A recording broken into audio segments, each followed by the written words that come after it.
when you are when you are walking into any environment, you first, you may have to look at yourself in the mirror and say these things to you, right?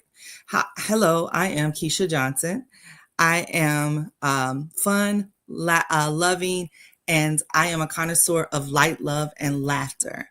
I am a curator of Masterpiece Vacations because if you travel, you will live longer. So I believe in turning your idea of a dream travel into a Masterpiece Vacations. I do this because I travel for a living to make sure that I curate the best vacation package for you. I do not provide cookie cutter vacations, and I would love for you to connect with me at www.masterpiecevacations.com. So that is how you do your powerful introduction. So I would love, Mo, would you like to give us your powerful introduction? Yeah, absolutely. For those that don't know me, I'm Mo Dub, the Bet You Love, and helping women entrepreneurs create content that turns into contracts is really my assignment right now. Right. So what I do that is by teaching them how their voice is an influence. Right. If you're not selling anything, it's typically because you're not saying anything, and so Mm. I help them get over the hump and then push them to be where they are, to be a more bolder brand, a louder brand, right? Because a lot of women feel confined by being a lady, and I teach them how they can be refined and ruthless both at the same time. So that's how I get them to create a better story, to get them to be more aggressive in prospecting and become profitable very quickly. So with that, I'll go ahead and close the mic. This is Mo. Oh, wait, hold on. How you can reach me? You can reach me on Facebook, Mo Washington. LinkedIn is Mo Washington. Visit my website, www.dubcontentdevelopment.com. Or you can join me here Monday through Friday at 9 p.m. Eastern Time for my room, Marketing After Dark, where we talk about all things business related, right? The psychology of marketing, sales, and branding. So we'll do all of that in one power packed hour. Right. So with that, I'm complete. This is Mo Dub, Bet You Love, and I'm out. Awesome. I saw you catch yourself, Mo. Like we working on it. I love it. I love it. Miss Tara, tell us who you are, lady. Oh, Yeah. let me go back because we did forget this part because of her, we have the way you're supposed to do it. Mo did it great. He brought the energy, which is our Giddy framework that was downloaded to Tara about a month and a half ago, and it is G. It is Giddy, excited. It's don't want to talk to anybody that don't like sound happy about who they are and what they do. And then it's I. It's being intentional. It's being very intentional about that. Then it's D. It's declaration, daily decoration, and then why showing up as yourself. So Miss Tara is our Giddy framework provider, and she's going to tell us her powerful introduction. Thank you, Keisha. And I love how Mo just came on in there all smooth and said, yep, this is what I do. You know, okay, Mo, I see you. I see you. Good morning, everyone. Again, my name is Tara Payne, and I am a grateful and giddy innovator. I am a skilled and charismatic connector, a breath of fresh air, and a beam of light, singing my way through this beautiful journey we call life. I am so honored to be the author of the book When Hope Speaks, My Journey to Motherhood, which is a memoir about my journey to motherhood that contains my story about recurrent miscarriage and how me stepping into my faith and declaring the word of God daily and knowing the promises helped me to be able to realize my dream to become a mother. So if you are someone that is walking through recurrent miscarriage, then I would love for you to get my book, and I would love for you to connect with me on LinkedIn at Tara Payne. 1 in 4 women, yes, 1 in 4 women has a miscarriage. And that is just such a startling statistic that I learned when I had my first miscarriage. And so many more people are going through this than they say. But there is always hope. And that is what I live to do, is provide hope for people who are experiencing this painful situation. So you can reach me again at LinkedIn at Tara Payne. You could also go to tarapaynebooks.bigcartel.com and find me, or you can buy my book on Amazon. Again, that's When Hope Speaks. Thank you. Have a purposeful and powerful rest of your day. Amazing.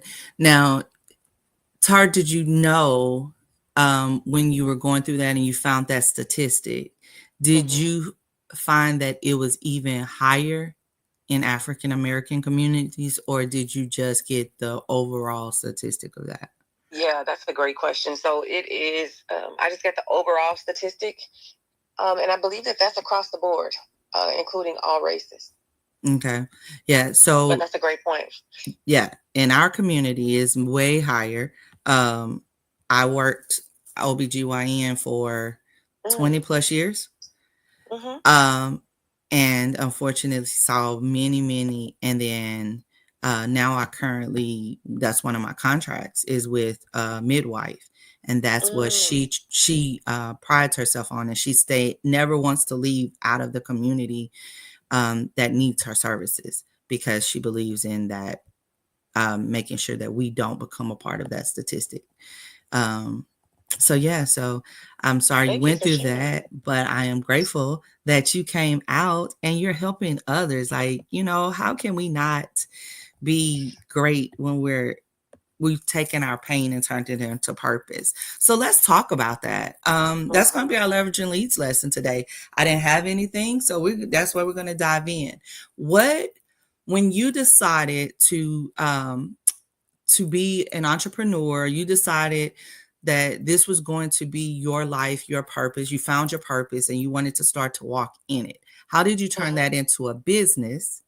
And then how have you leveraged it to not like sell it, but to truly to make it your unique purposeful proposition? Like, because sometimes we tend to say you're monetizing on someone's pain, but it's not really it's not really that. You actually, there was a purpose to that, though. Sometimes our pain, God has doesn't cause us grief unpurposefully, right?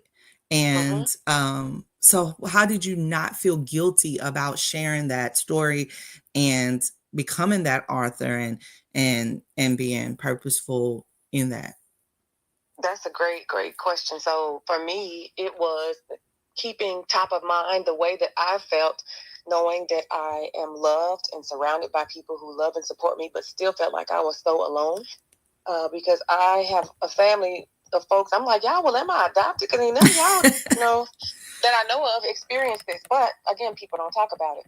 So for me, it was to feel alone. And so I'm searching out people or anybody who I think might be experiencing that. Again, like you said, not to monetize, but to say, hey, there's hope. Like, don't give up. Because I know how it feels to be going through this and to be depressed, to be angry, to be mad at God, to be like, what? And I talk a little bit about, I talk about it in my book, about how when I was a little girl, my mom told me that, girl, I could have asked you to build me a pyramid, and you would have said, okay, mama, what color, how high? Because I was just that kid. Always been creative, always been innovative. And anything she asked me to do, she was like, nothing seemed like it was hard for you. So the thing that we are created, one of the things we're created to do, or with the ability to do as women, I was like, well, wait, how can I not do this? But I love that you asked me how did I turn this into, I guess a brand, for lack of a better term. I always knew I wanted to write a book. Now, I had no clue that it was going to be about a 7-year struggle with infertility. I had no clue. I just know I shared with my friend who is a self-publisher. Shout out to Joseph Ministry and Megan Pinkney. And I shared that dream with her. One day we had a girls' night or a girls' day. She and our other friend Andrea and her, and we're just sharing dreams. And some years went by. And then Megan called me and was like, I feel like the Lord is saying it's time for you to write your book. And I was like, oh, okay. Because not only is she a self-publisher, but she's also, tuned in to what the Holy Spirit is saying. And so I was like, wow, I don't know how to start. And so she was like, well, that's okay. You can just, do a consult with me, and then we'll talk about the different ways you can start. So we did that. And little did I know, Keisha, because one of the things that helped me go through this journey was journaling. I had already started writing a book and didn't even know. And so I just collected some of those journal entries and submitted them to her, and then added some other things. And then the book was made in a way that now I make it sound easy, like, you know, those shows on TV where they're like, we're going to redo this whole house in a day. It's not like that. But it was a process. I actually got to the end of it and could not read it anymore. I had like a block. And then the Holy Spirit was like, ask your sister to read it. And so I said, Minnie, will you read this? Because I don't know, I can't finish reading it. And she read it, and she came back to me with tears in her eyes. And she was like, oh my God, I did not know you was going through all of that. And you can't finish reading it because it's so painful. And whenever she said that, it clicked. And I was like, oh, okay, because I don't want to relive the pain. Right. But then after that, the block was gone. And I continued, gave it back to my editor and publisher. And then they published the book. And in September this year will be 5 years that the book has been in publication. And so I'm grateful, you know, to be used in this manner and to be able to turn pain into purpose, right? If we just going through pain for pain's sake, then to me, that's hell.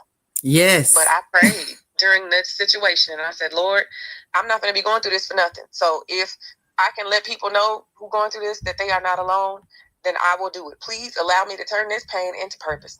And I didn't know that there was profit in it. I wasn't even looking for that. I just wanted to share my story.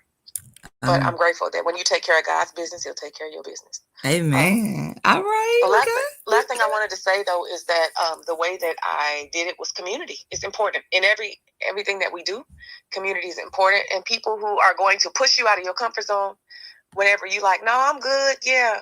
Okay. Yeah, I'm going to write a book. No, it's time to do it now. Let's go. And then she gave me deadlines, and I was like, oh, my God, I don't want to do that. But what I've done is I've used this to be able to talk to women's groups, to be able to talk to couples, because there is a chapter in the book that my husband wrote, because at one point I was just going through this by myself and really kind of shut myself off from him. And the Lord reminded me, like, hey, your husband is going through too. You need to check on him. And I was like, oh my God, so true. So that's my favorite chapter in the book. But I've used it for speaking engagements to share the story. And to encourage people and let them know that, again, there's hope. So, yeah. Amazing. Welcome, Tide Tutoring. We got one more minute. I'm going to see what Mo has to say about our leverage and lease, and then we're going to let you give your powerful introduction and see if you can tell us a little bit about what your thought is. How did you turn your purpose into something and not feel like you were monetizing on some pain, if that was your case? So Mo, I know you say you mold the vet you to love. So I take it you've served before? Yeah. I was United States Army veteran. I served in the infantry. But actually, Mo Dub, the vet you love, really came about on Clubhouse. Okay. Because so when I got on Clubhouse originally, it was like 2021. Mm-hmm. And it was chaos up here, right? You'd be on stage with 30, 40 people, and so I needed something as a hook that was going to have me stand out, right? Mm-hmm. Because every room I go into, I get on stage, right? Because it increases my visibility, and I can contribute to the conversation. So I always brand in, brand out. This is Mo Dub, the vet you love, right? Okay. Just to set me apart from everybody else in the room. And so that's how that came about. But me getting in business in the first place was really out of necessity. Because I worked in the corporate world, and then boom, the Great Recession hits, and I was out of work for over a year. Mm. And my wife at the time, her cousin calls me, and she says, "Hey, I'll give you $50 if you write this letter for me to my mortgage company so I could refinance my mortgage." And that's when the light went on, ding, ding, ding, ding, ding, because I was always a great writer. Okay, so let me look at ways that I can start writing to make some money. And then, that's when I discovered copywriting. And when I was at AT&T, I took classes on building websites. So that was my entry into the market, building websites and writing their copy. And then I started doing affiliate marketing, and, the rest is history. Awesome. So I will close the mic. This is Mo Dub, the Bet You Love, and let Nikki say her piece. Awesome. Thank you, Miss Nikki. Man, I've been listening to you guys both, Mo and Tara, you guys sharing your stories. They are incredibly powerful experiences, and I'm really glad I was able to listen to you guys this morning. Mine was definitely nothing as dramatic or as interesting or as cool as you guys' stories. It's just, for me, the business it started in 2020 when school shut down for me in March. I was probably one of the few teachers that saw the writing on the wall pretty early, and I decided that I wasn't going to allow for the school systems to dictate how I lived my life anymore. And what I mean specifically is, being a teacher during COVID was probably one of the more secure positions or jobs that there was, because a lot of people were getting laid off. There was a lot of things going on at that time, and I can say that I didn't really ever worry about losing my job at that time. And so, but the one thing that really got me though was I felt really trapped financially. I felt very trapped financially because I was living at my grandma's house, trying to pay off debt. There was a lot going on emotionally, financially, and I knew or realized that no matter how hard I worked, no matter how good of a teacher I was, that my paycheck was never going to budge, not one penny. And that was really, really, really frustrating. Now, on top of that, I had been teaching, I'm getting ready to go into year 13 this year. It's kind of hard to believe, but I've been teaching the same generation since I started, which was Gen Z. I'm a millennial. And in the beginning of my teaching career, there was definitely a little bit of a gap, but there wasn't so much there was a huge academic gap. And that will always be the case between millennials and Gen Z. There's a huge academic gap between the two. But in terms of relatability, being able to relate a little bit with my students on a certain level, at the beginning, it wasn't that hard to do. They had some similar experiences as I had growing up, maybe like, for example, watching Disney movies, or they knew some of the same characters, just things like that. That was an experience that stood out. But as the years went by, I noticed that everything started to change. Like, their sense of humor was different. Their knowledge about pop culture, different. Everything was so different. Personalities, emotional makeup, communication styles, everything was just insanely different. I was like, okay, I'm still a good teacher and I'm still really effective, but I don't know who I'm teaching. I really don't. I don't know my audience. So when COVID happened, our school, obviously everyone had to shut down in March of 2020 because that was, the government's order. But the following year, schools were in Virginia, where I'm located, were able to decide whether they were going to stay all virtual for the upcoming school year. Were they going to come back in person, or were they going to do some kind of hybrid model? So our school, most of the schools at the time, they decided that they were going to stay virtual. Our school, thankfully, decided that they were going to do a hybrid model. So we had some classes online, some classes, certain days were present and things like that. Excuse me. And when I was teaching these kids on the days that I did have the students, I could not wrap my head around like who these kids were. I just didn't understand or relate to them on any level. We could not have been more opposite, just polar opposite. And so I finally talked to my mom about this, and she was telling me that a lot of it was generational. And I was like, what do you mean generational? Like, I knew I was a millennial, but I never had paid much attention to the characteristics and stuff of each generation. And she started to explain things to me, and I was like, oh my God. I was like, you're so right. And so after that, that was when I wrote my first book, Empowering Gen Z Practical Lessons to Take Students from Z to A++.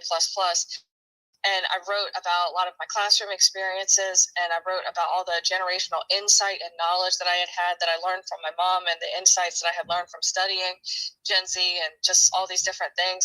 And then I still was very aimless at that point in time. I mean, I had written my book, and that was a huge accomplishment. I had never done that before. I've always been a writer, and I've always loved writing and been passionate, but I had never actually wrote a whole book. That was a huge thing. And so shortly after that, I wrote my second book, which was also on Gen Z, but it was more along the lines of social emotional learning and teaching rather than the academic and the disciplinary aspect of it, the classroom experience of it.